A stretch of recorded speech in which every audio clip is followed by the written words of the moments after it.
Hallelujah পাশে যে এনারা বলছেন যে আজকে ফার্স্ট টাইম প্রার্থনা এসেছেন।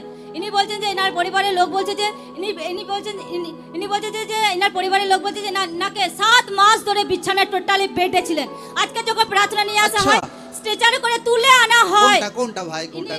হ্যাঁ কোনটা? এই সাইডে। আচ্ছা হ্যাঁ, আজকে স্ট্রেচারে করে তুলে আনা হয়। যে মধ্যে আপনি ফায়ার প্রার্থনা করেন যে ইমার্জেন্সি পেশেন্টরা সুস্থ হচ্ছে, হিল হচ্ছে, আজকে প্রার্থনা পর পুরো সুস্থ হয়ে যায়, পুরো উঠে দাঁড়ায়, হাঁটতে পারে, পুরো বল আসে। হালেলুয়া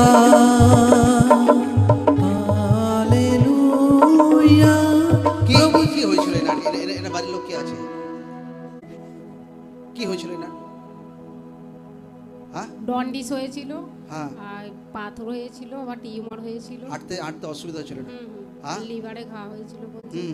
এখন বলছে অনেক সুস্থ আছি, এখন অনেক ফ্রি লাগছে। প্রার্থনা কতদিন আসছেন? এই আজকে ফার্স্ট টাইম এসেছেন। কোথায় বাড়ি? জাঙ্গিপাড়ায়। জাঙ্গিপাড়া মতলব তারকেশ্বরের দিকে? আচ্ছা, কি হয়েছিল আজকে বলুন? প্রার্থনা পর কি ফ্রি লাগছে আপনার? আমাকে একটু ভালো লাগছে এখন। এখন ভালো লাগছে? হ্যাঁ, ও হাঁটতেও পাচ্ছি, হ্যাঁ। পা হাত তুলে গেলে একটু হালকাও লাগছে। আপনি এসেছেন কি করে? চিতারে করে এসেছি। স্ট্রেচারে করে তুলে আনা হয়েছে নাকি? ইনি নিজে আসেননি। না গাড়ি বাসে ট্রেনে কি হবে? মারুতি করে এসেছি। মারুতি করে? হ্যাঁ।